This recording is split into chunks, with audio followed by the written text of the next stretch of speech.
एक अदालत में दूध का दूध पानी का पानी।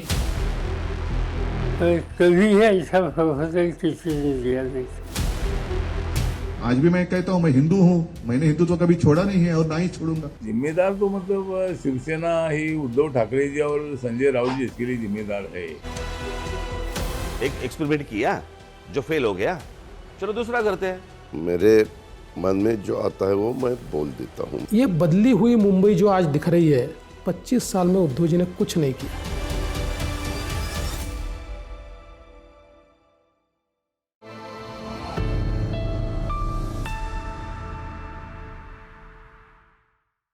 नमस्कार दर्शकों, आप देख रहे हैं आवाज इंडिया। मैं हूं आपके साथ श्रद्धा पाठक। महाराष्ट्र में विधानसभा चुनाव की घोषणा के बाद चुनावी सरगर्मी तेज हो गई है। महाराष्ट्र में लोकसभा चुनाव में बीजेपी को अच्छा प्रतिसाद नहीं मिला।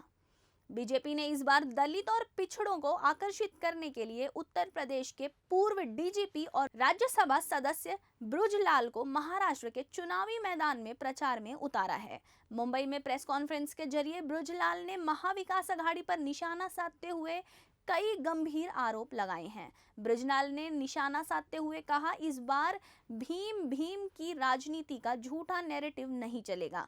वहीं कांग्रेस को दलित विरोधी और संविधान विरोधी बताया। मेरा परिचय भी माननीय उपाध्याय जी ने दिया है। मैं उत्तर प्रदेश का रहने वाला हूं, सिद्धार्थ नगर का। 77 बैच का IPS रहा हूं, उत्तर प्रदेश पुलिस का पुलिस महानिदेशक, और 4.5 साल मैं ADG, special DG, crime law and order, STF, ATS का चीफ रहा हूं। मैं 22 साल की उम्र में आया था और 2014 में 38 साल की सेवा के बाद रिटायर हुआ। तुरंत भारतीय जनता पार्टी में आया। उत्तर प्रदेश का ST/ST कमीशन का चेयरमैन, राज्यमंत्री रहा और 2020 से मैं राज्यसभा का सांसद हूं और होम अफेयर कमेटी का चेयरमैन रहा, जिसमें यह नया कानून आपका आया है BNS, भारतीय न्याय संहिता, भारतीय नागरिक सुरक्षा संहिता और साक्ष्य अधिनियम। ये मुझे सौभाग्य है उस कानून में एक बनवाने में मुख्य भूमिका, चूँकि मैं इसका चेयरमैन था, और अपने पार्टी का मैं शुक्रगुजार हूँ कि राज्यसभा में मुझे मुख्य रूप से बोलने का मौका मिला था। ये मेरा छोटा सा परिचय है। आज मैं सुबह सुबह एयरपोर्ट पर आया और सीधे ही मैं गया चैत्य भूमि। भाई गिरकर जी थे, हमारे शरद कांबले जी थे और हमारे अनुसूचित मोर्चे के और भाजपा के हमारे कार्यकर्ता वहाँ हम गए। बाबा साहब भीमराव अम्बेडकर को श्रद्धा सुमन अर्पित किया और मेरे लिए बड़ा ये सौभाग्यशाली और भावनात्मक अवसर था कि संविधान निर्माता बाबा साहब की समाधि स्थली पर श्रद्धा सुमन करने का अवसर मिला। बाबा साहब हमारे संविधान निर्माता, लेकिन कांग्रेस पार्टी, हमारी उत्तर प्रदेश की समाजवादी पार्टी, TMC, जितनी हमारी विरोधी पार्टियां हैं, भी पिछले चुनाव में एक इन्होंने नैरेटिव गढ़ा और दलितों को प्रभावित करने के लिए, मैं भी दलित हूं, कि संविधान बदला जा रहा है। अब जानते हैं बाबा साहब से, दलित बाबा साहब से इतना जुड़ा है अपने, उनको उनके हृदय में हमेशा बाबा साहब रहते हैं, और कहा आरक्षण छीना जाएगा। संविधान का सबसे बड़ा रक्षा अगर किया है और रक्षक है भारतीय जनता पार्टी और हमारे प्रधानमंत्री नरेंद्र मोदी जी। मैं एक अवसर बताऊंगा, अभी जब नई बिल्डिंग बनी है और पुराने बिल्डिंग का नाम मोदी जी ने नाम रखा संविधान सदन, तो जब हम संविधान सदन से नए भवन में गए जो आज का संसद है, तो मोदी जी आगे आगे संविधान लिए हुए और हम सब लोग पीछे पीछे संविधान सदन से नए संसद में घुसे, और उसमें कांग्रेसी शामिल नहीं हुए, TMC शामिल नहीं हुई, जो भी विपक्षी पार्टियां थे शामिल नहीं हुई, जो कहती हैं हम संविधान का सम्मान करते हैं।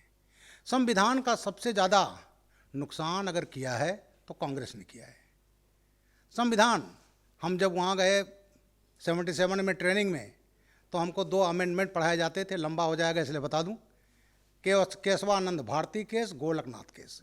एक केस में था कि संविधान के ढांचे में परिवर्तन आप नहीं कर सकते। दूसरे संविधान में था कि कोई संशोधन ऐसा नहीं होगा जिसमें मौलिक अधिकार छीना जा सके। 13 जजेस की बेंच ने किया था कि केशवानंद भारती केस में। और इंदिरा गांधी जब इमरजेंसी लगाई तो उन्होंने अधिकार छीन लिया, और अधिकार छीन करके दोनों चीज़, मौलिक अधिकार और संविधान के ढांचे में परिवर्तन किया। हमारा प्रियम्बुल था, उसमें सेकुलर और समाजवादी ये उन्होंने जोड़ा, तो जो आत्मा थी संविधान की उसको बदल दिया। तो संविधान को इमरजेंसी सभी जानते हैं, जून 75 में लगाई गई थी, 26 जून। और उस समय मैं इलाहाबाद यूनिवर्सिटी में पढ़ता था, जगमोहन सक्सेना साहब जज थे जिन्होंने निर्णय दिया, और उसमें इंदिरा गांधी जी सुप्रीम कोर्ट तक गईं, और वहाँ जब उनको नहीं मिली राहत तो इमरजेंसी लगा दी गई। लाखों में लोग जेलों में बंद कर दिए गए, मौलिक अधिकार खत्म हो गए। तो इमरजेंसी लगाने वाली, संविधान को तोड़ मरोड़ करने वाली ये कांग्रेस पार्टी आज कहती है कि संविधान बदल दिया जाएगा। तो ये इनका नैरेटिव। दूसरा नैरेटिव इन्होंने जो दलितों के लिए गढ़ा कि साहब आरक्षण छीन लिया जाएगा। मित्रों, आपको बताना चाहता हूँ 1961 में नेहरू जी ने एक पत्र लिखा था सभी मुख्यमंत्रियों को कि हमें आरक्षण पसंद नहीं है। अब मैं जाता हूँ अलीगढ़ मुस्लिम यूनिवर्सिटी, बनारस यूनिवर्सिटी और अलीगढ़ मुस्लिम यूनिवर्सिटी, ये 1916 में BHU, 1920 में Aligarh Muslim University, act pass by British parliament. संविधान लागू होने के बाद BHU जो आरक्षण है दलितों का, पिछड़ों का, और अब तो 10% गरीब अन्य लोगों का है, वो देता है, लेकिन अलीगढ़ मुस्लिम यूनिवर्सिटी आज तक नहीं देती। 67 में एक जजमेंट हुआ, मोहम्मद बासा versus union of India. 7 supreme court के जज ने कि आपको संविधान प्रदत्त जो अधिकार हैं वो देना पड़ेगा। तब भी कांग्रेस की दादागिरी, नहीं दिया। 81 में इंदिरा जी ने अलीगढ़ मुस्लिम यूनिवर्सिटी एक्ट बदल दिया और कहा ये केवल मुसलमानों के लिए है। उसके बाद ये मामला गया इलाहाबाद हाई कोर्ट। 2005 में जस्टिस अरुण टंडन ने जजमेंट दिया। 2006 में जस्टिस अशोक भूषण और एन रे ने दिया और कहा कि 67 में जब पूल बेंच ने, जब 7 जजेस की बेंच ने दे चुके हैं तो आप इसको नहीं कर सकते। और जो इंदिरा जी ने 81 में अलीगढ़ मुस्लिम यूनिवर्सिटी एक्ट बदल कर दलितों को आरक्षण से वंचित किया, उसको समाप्त किया जाता है। उसके बाद ये लोग चले गए हैं सुप्रीम कोर्ट, सुनवाई हो चुकी है। ईश्वर ने चाहा तो हमें न्याय मिलेगा। तो जहाँ मोदी जी, मैं अभी कुछ एक्ट बताऊंगा जिसमें दलितों को मजबूत बनाया गया, एक्ट बना करके वो मजबूत करते हैं, अधिकार देते हैं, वहीं कांग्रेस कानून बना करके अधिकार दलितों का छीनती है। अब मैं कहता हूँ मोदी जी ने क्या किया दलितों के लिए। बाकी तो आप जानते हैं कि 80 करोड़ लोगों को मुफ्त राशन मिल रहा है, मकान मिल रहा है, शौचालय मिल रहा है, गैस, उज्ज्वला गैस, तमाम चीज़ें वो आप सभी जानते हैं। लेकिन ये मुख्य चीज़ है CAA, ये संविधान संशोधन अधिनियम 2019 में मोदी जी ने लागू किया। और जानते किसको फ़ायदा हुआ सबसे ज़्यादा? दलितों को। कैसे? बाबा साहब से जोड़ता हूँ। बाबा साहब तो हमारे मसीहा हैं। बाबा साहब के साथी थे जोगेंद्र नाथ मंडल, मेरी पुस्तक उसी पर है, सियासत का सबक जोगेंद्र नाथ मंडल। वो बाबा साहब को जब यहीं मुंबई में बाबा साहब को संविधान सभा 1946 के चुनाव में हरा दिया गया तो मंडल जी उनको ले गए बंगाल, पूर्वी बंगाल, आज का बांग्लादेश, और खुलना जैसोर सीट से जिता दिया। उसके बाद जब बंटवारा तय हो गया तो हिंदू बाहुल्य था, 60% हिंदू थे, आसाम बॉर्डर पर था, चाहते तो भारत में आ सकता था। बाबा साहब ना आए संविधान सभा में तो उसको पाकिस्तान को दे दिया। बाबा साहब बना दिए गए, चुनाव तो साथ साथ हुआ था, अविभाजित भारत का। बाबा साहब बना दिए गए मेंबर पाकिस्तान कॉन्स्टिट्यूंट असेंबली।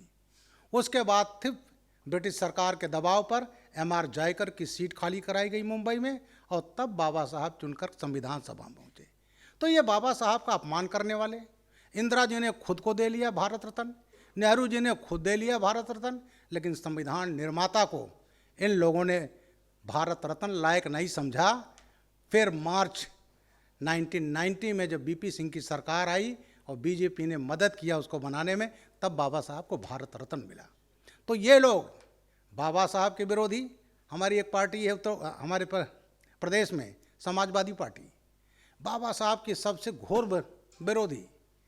2016 में हज हाउस का गाजियाबाद में हो रहा था उद्घाटन। आजम खां, अखिलेश यादव मुख्यमंत्री थे।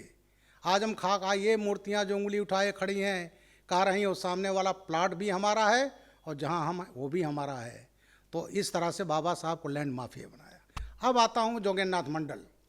जब भारत का बंटवारा तय हो गया तो मंडल जी ने कहा कि हमारे दलित इस्लामिक कंट्री में अच्छे रहेंगे, क्योंकि उनकी सामाजिक आर्थिक शक्ति वही है जो मुसलमानों की वहाँ पाकिस्तान के है। और बाबा साहब की बात नहीं माने और चले गए पाकिस्तान। पाकिस्तान के पहले लैंड लेबर मिनिस्टर बने। एक दलित भारत के लॉ मिनिस्टर बाबा साहब, दूसरा जोगेंद्रनाथ मंडल। मंडल जी भी कॉन्स्टिट्यूशन ड्राफ्टिंग कमेटी के पाकिस्तान के चेयरमैन थे, लेकिन पाकिस्तान अपने एजेंडे पर आ गया। मंडल जी की वजह से दलित रुक गए वहाँ, और उसके बाद उनके ऊपर अत्याचार, ज़बरदस्ती धर्मांतरण, कत्लेआम। अकेले आज का जो बांग्लादेश है 47 से 50 तक 50,000 लोग मारे गए, जिसमें दलित थे, क्योंकि वही रुक गए। आज भी जो बांग्लादेश में हो रहा है, जो हिंदुओं पर हो रहा है वहाँ, वो दलित ही हैं, चकमा हमारे बुद्धिस्ट हैं। तो जब ये हुआ, मंडल जी कुछ नहीं कर पाए, तो 8 अक्टूबर सन 50 को भाग आए, कलकत्ता में रहे। और उसके बाद गुमनामी में 5 अक्टूबर 68 को उनका देहांत हो गया। जो बाबा साहब का उत्तराधिकारी बनता वो गुमनामी में चला गया। बाबा साहब विश्व के नेता हो गए और मंडल जी को कोई जानता नहीं, लेकिन मंडल जी की वजह से जो दलितों का नुकसान हुआ। जब ये भाग आए सन 50 में, 8 अक्टूबर 50 को, तो दलितों में भगदड़ मची। उनको बसाया गया आसाम में, बंगाल में, हमारे उत्तर प्रदेश में। मैं SP पीलीभीत था 86 से 88, 2.5 लाख दलित बंगाली हैं। तो ये जितने लाखों लाख बंगाली थे, उनको नागरिकता जो मिली है, जितनी टोटल नागरिकता सिख, हिंदू, पारसी, ईसाई, उसमें 70 से 75% दलित हिंदू हैं जिनको CA से लाभ मिला है। आर्टिकल 370 लगने के पहले वहाँ आरक्षण नहीं मिलता था। वहाँ सन 58 में बख्शी गुलाम मोहम्मद थे, तब प्रधानमंत्री कहलाते थे, प्रताप सिंह कैरो से कह करके ले गए। वहाँ 160 दलित परिवार, वाल्मीकि परिवार। उन्होंने कहा तुम लोग अच्छा व्यवहार नहीं करोगे, लेकिन नहीं करेंगे, ले गए। आज उनकी चौथी पीढ़ी है, उनका बच्चा PhD कर ले, लेकिन उनका जो कानून था उसके अनुसार उनको मिलता था सफाई कर्मी की नौकरी। उनको संसद के चुनाव में देने का अधिकार था, विधानसभा चुनाव में वोट नहीं दे सकते थे। तो जो आर्टिकल 370 हटा है, तो वहाँ के दलितों को, बैकवर्ड को, आदिवासियों को, आदिवासी मुसलमानों को, गुजरों को वो लाभ मिला है जो कांग्रेस के कारण वो नहीं मिला। आज भी कहती है कांग्रेस कि हम 370 हटाएंगे। तो इस तरह से कांग्रेस दलित विरोधी है, संविधान विरोधी है। तो इस तरह से हम दलितों को जो इन्होंने नैरेटिव गढ़ा, संविधान बदल दिया जाएगा, तो मैं आह्वान करता हूं इनके कभी बहकावे में मत आना। एक चीज़ और कहता हूं, एक मैं चूँकि पुलिस अधिकारी रहा हूं, आपके UPA सरकार में क्या होता था, मैं बॉम्बे का आता हूँ। बॉम्बे में कहाँ हुआ था, 2003 में घाटकोपर अटैक, झावेरी मार्केट, आपका गेटवे ऑफ इंडिया, 26/11 हम सभी जानते हैं। तो यहाँ जो हमारी आर्थिक राजधानी है, उस समय इंडियन मुजाहिदीन बना और देश में ब्लास्ट हुए, जिसमें दिल्ली में Batla House, high court blast, Jama Masjid के पास ब्लास्ट, ग्रेटर कैलाश में blast, Jaipur blast, Ahmedabad blast जिसमें मोदी जी को मारने का प्रयास हुआ, Pune blast, German bakery blast, Bodh Gaya blast, Buddha भगवान की मूर्ति को ख़त्म करना चाहते थे, उत्तर प्रदेश बनारस में 3 बार ब्लास्ट, और अक्षरधाम ब्लास्ट, पूरे देश में ब्लास्ट। एक कांग्रेस की सरकार में 26/11 हुआ तो मैं प्रदेश का ADG था। सुबह सुबह TV खोला कि हमारे हेमंत करकरे मारे गए। मैं 1 महीना पहले आया था, मेरे मित्र संजीव दयाल थे, ADG लॉ एंड ऑर्डर, वहीं मेरी संजीव से, इनसे करकरे से मुलाकात हुई थी। और उसके बाद उसमें कसाब पकड़ा गया जिंदा। हमारे शहीद हुए हेमंत करकरे, अशोक कामटे, इंस्पेक्टर सालस्कर, इंस्पेक्टर सिंधे, और करीब 166 लोग मारे गए। और जब ये घटना हुई तो कांग्रेस ने क्या नाम दिया, भगवा आतंकवाद। और उसमें दिग्विजय सिंह जो कांग्रेस के वरिष्ठ नेता हैं, हमारे साथी राज्यसभा में हैं, उन्होंने कहा नहीं नहीं साहब, ये तो भगवा आतंकवाद है, ये जो इंडियन मुजाहिदीन है, लश्कर तोयबा है, ये तो बजरंग दल का कोड नेम है। मतलब इतनी मानसिक विकलांगता कि ये कहा गया जहाँ कसाब पकड़ा जाता है कि साहब ये तो भगवा आतंकवाद है और हेमंत करकरे को तो आरएसएस ने मारा है। उसके बाद इसका इन्वेस्टिगेशन हुआ। ये उसमें आजमगढ़ मॉड्यूल था और बटला हाउस में मारा गया नॉर्थ इंडिया का कमांडर आतिफ अमीन। जितने ब्लास्ट हैं मैक्सिमम आजमगढ़ मॉड्यूल था, 25 थे उसमें। Ahmedabad blast, Jaipur blast, maximum Azamgarh module था। मैंने मुझे श्रेय है उसको ध्वस्त करने का। और वहाँ पर दिग्विजय सिंह जा करके आतंकवादियों के घरों पर और ये कहते थे झूठा है बटला हाउस, झूठा है इंस्पेक्टर शर्मा जो मारे गए 6 बार राष्ट्रपति अवार्डी, कि साहब वो तो पुलिस की गोली से मार दिया गया। ममता बनर्जी पहुँच गई वहाँ 17 सितंबर 2008 को और उन्होंने कहा झूठा है, अगर ये सही हुआ तो मैं इस्तीफा दे दूंगी। तो इस तरह से ऐसी घटना जिसमें हमारा एक बहादुर इंस्पेक्टर शहीद हुआ। वहाँ गए सलमान खुर्शीद साहब, 10 फरवरी 2012 चुनाव था और उन्होंने कहा बटला हाउस की तस्वीर देखकर सोनिया गांधी रोई थी। आतंकवादियों की तस्वीर देखकर उनकी जो सबसे बड़ी नेता हैं वो रोई उनको। और उसमें मैंने एक आतंकवादी पकड़ कर मैंने दिया था अहमदाबाद को, बशर शहजाद को मैंने आजमगढ़ से पकड़ दिया था, उसको आजम कारावास हो गया और आरिफ जुनैद को फांसी की सज़ा हो गई। तो जब सज़ा हो गई तब भी दिग्विजय सिंह कहते रहे नहीं साहब इसमें तो जांच होनी चाहिए न्यायिक। और उत्तर प्रदेश की समाजवादी पार्टी, मैं ही था एडीजी, 4.5 साल था एसटीएफ एटीएस, जितनी घटनाएं हुई आतंकवादियों को पकड़ा। और एक चीज़ मुंबई में हूँ इसलिए बताना चाहता हूँ, फरवरी 2008 में मैंने रामपुर अटैक के सबाउद्दीन लश्कर तोयबा का हाफिज सईद का इंडिया कमांडर उसको पकड़ा। फ़हीम अंसारी ही गोरेगांव का था, इनको पकड़ा, केस वर्कआउट किया और उसके पास एक कागज़ मिला था, इसको ध्यान दीजिएगा, पूरा जहां अटैक हुआ 26/11 का हैंड रिटन नक्शा था, हाजी अली से लेकर के मंत्रालय, ट्राइडेंट होटल, ये पूरा। और जब मैंने देखा ये तो उसने कहा साहब हम पाकिस्तान में थे तो हमको बताया गया था रेकी करके भेजिए, कुछ करने वाले हैं। यहाँ साहिल पावस्कर के नाम से रुका मुंबई में, अपनी आईडी बनाई, पता नहीं कौन से मुख्यमंत्री थे, मैं नाम नहीं लेना चाहूँगा। और उसके बाद मैंने उसको फ़हीम अंसारी को भेजा अपनी टीम के साथ, मुंबई पुलिस ने कुछ नहीं किया। अगर उसमें मुंबई सरकार मेरे उस इनपुट पर सजग हो जाती तो हम 26/11 को बचा सकते थे। तो इस तरह से मेरा कहना है अखिलेश यादव ने एक ही दिन आतंकवादियों के 14 मामले, चार्जशीट वापस ले लिया, तुष्टीकरण की ये हद। और उसके बाद इलाहाबाद हाई कोर्ट ने जानते क्या कहा था, अखिलेश यादव जी आज आप आतंकवादियों के मुकदमे वापस ले रहे हैं, कल उनको आप पद्म विभूषण दे देंगे। और वो केस वापस नहीं ले पाए। रामपुर अटैक जिसमें 2 पाकिस्तानी थे, मोहम्मद फारूक और आरिफ जुनैद, इन सब को जो है फांसी की सज़ा, 4 को फांसी, 2 को आजम कारावास, फ़हीम अंसारी को सज़ा हुई।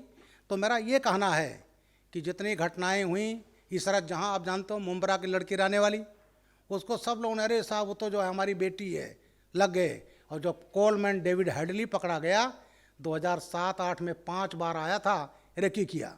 और जब वहाँ से हमारी टीम गई मुंबई में, एनआईए की टीम, तब उसने कहा वो तो हमारे लश्कर तोयबा की आतंकवादी थी। और उसके बाद एक डीआईजी थे, नहीं आईजी थे उस समय, जो गए थे इंट्रोगेशन करने केरला कैडर के।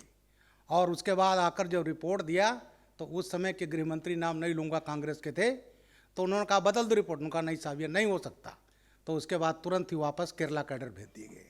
तो इस तरह से इसरत जहां इनकाउंटर को मोदी जी को घेरना चाहा, सोहराबुद्दीन इनकाउंटर में अमित शाह जी को 3 महीने के लिए जेल भेज दिया।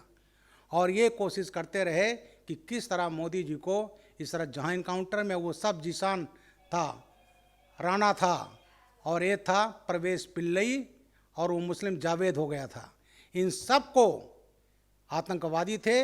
और उस समय कांग्रेस कहती थी कि ये फर्जी इनकाउंटर है। तो मेरा ये कहना है कि इस देश में जब कांग्रेस रही, आतंकवादियों के साथ खड़े रही, उनकी सहयोगी समाजवादी पार्टी वो तो मुकदमे वापस लेती रही। तो इस तरह से अगर ये कभी धोखे में आ गए तो इस देश को आग में झोंक देंगे। और आज देश की जो अर्थव्यवस्था हम 5वीं हैं, कांग्रेस ने दिया था हमको 11वें स्थान पर। 2004 से 2014 तक 1 स्थान बढ़े थे, 12 से 11, और आज 10 साल पर हम 5वें पर हैं, तीसरे पर, और मुंबई तो हमारी आर्थिक राजधानी है। तो मैं अपने मित्रों से कहना चाहता हूं कि ऐसी पार्टियों से सजग रहना चाहिए जो आतंकवादियों के साथ खड़ी होती है। मैं एक चीज़ करके अपनी बात समाप्त करूंगा। मैं एक शादी में आया था 26/11 के बाद। मैं एक शादी में था, यहाँ एनसीपी के एक बड़े नेता थे जो जेल गए कैबिनेट मिनिस्टर रहते हुए। तो हमारे मुस्लिम मित्र थी, शादी थी, मैं भी बैठा था। उन्होंने शुरू किया, अरे 26/11 तो आरएसएस का है, ये तो बजरंग दल का नाम है, लश्कर Taiba code name, Indian Mujahideen. वो नहीं समझ रहे थे कि मैं एक्स पुलिस ऑफिसर हूँ। तो मैंने अपना परिचय दिया कि भाई मैं ब्रजलाल हूँ, मैं यूपी का, मेरी पुस्तक मैंने लिखी इस पर। और उसमें तो हमने कहा आप क्या बक रहे हैं, ये सबके बीच में कहा रहे हैं, तो झूठा है, तो आरएसएस का है। फिर वो धीरे से खिसक गए। फिर दाऊद इब्राहिम के कनेक्शन में वो जेल गए जब कैबिनेट मिनिस्टर रहे। तो ये जो यहाँ के हमारी अपोजिशन पार्टियाँ हैं आतंकवादियों के साथ खड़ी, तुष्टीकरण की नीति पर ये देश का कुछ भी नुकसान कर सकते हैं, फर्जी नैरेटिव बनाते हैं, दलितों को गुमराह करते हैं। लेकिन याद रखें, भीम मीम की राजनीति नहीं चलने वाली। एक पार्टी यहाँ AIMIM, मैं थोड़ा उस पर बोलना चाहूँगा। MIM बनी थी 12 नवंबर 1927। निज़ाम का क्या था, उसको एक इस्लामिक देश बनाना। क्योंकि बाबा साहब से जुड़ा इसलिए मैं उसको बोलना उचित समझूंगा, और ना हो तो दक्षिणी पाकिस्तान बनाना। इनके दूसरे अध्यक्ष थे बहादुर यार जंग। 1938 में बाबा साहब से संपर्क किया, 10 करोड़ रुपया ऑफर किया और ये कहा कि आप इस्लाम स्वीकार कर लो, और जो इस्लामिक देश हैदराबाद स्टेट बन रहा है उसके सबसे बड़ा पद। बाबा साहब ने ठुकरा दिया। 1944 में वो मर गए बहादुर यार जंग। तीसरा अध्यक्ष हुआ कासिम रिजवी। कासिम रिजवी ने रजाकार बनाई 1.5 लाख। 47 में जब 47 में देश आज़ाद हुआ तो वहाँ हिंदुओं के कत्लेआम हुए। एक जेल में पूरे हिंदू जो कैदी थे मार डाले गए रजाकारों ने और निज़ाम की सेना ने।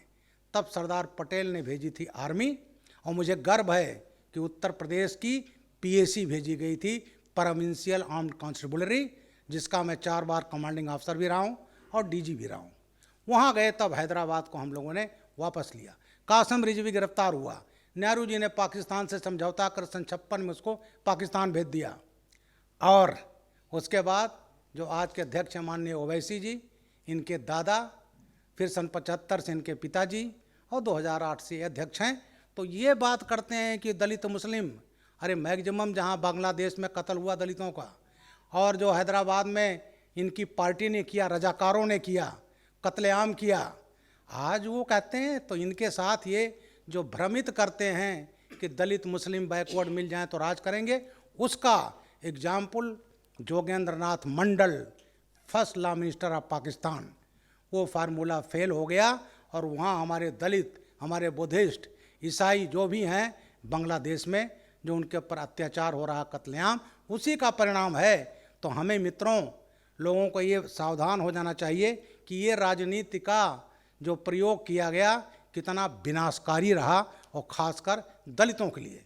उन दलितों को जो भाग का है लाखों लाख, उनको मोदी जी ने 2019 में नागरिकता दी। महाराष्ट्र का अब तक का सबसे बड़ा महाचुनावी रण संग्राम।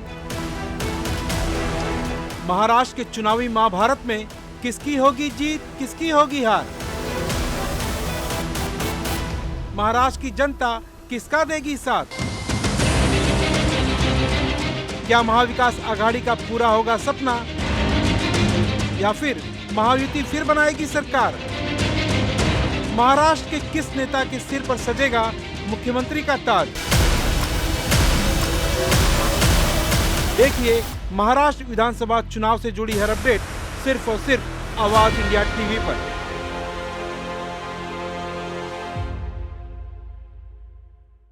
होने दो जनता के अदालत में दूध का दूध, पानी का पानी।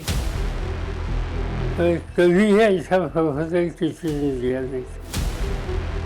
आज भी मैं कहता हूँ मैं हिंदू हूँ, मैंने हिंदुत्व कभी छोड़ा नहीं है और ना ही छोड़ूंगा। जिम्मेदार तो मतलब शिवसेना ही उद्धव ठाकरे जी और संजय राउत जी इसके लिए जिम्मेदार है। एक एक्सपेरिमेंट किया जो फेल हो गया, चलो दूसरा करते हैं। मेरे मन में जो आता है वो मैं बोल देता हूँ। ये बदली हुई मुंबई जो आज दिख रही है, 25 साल में उद्धव जी ने कुछ नहीं किया।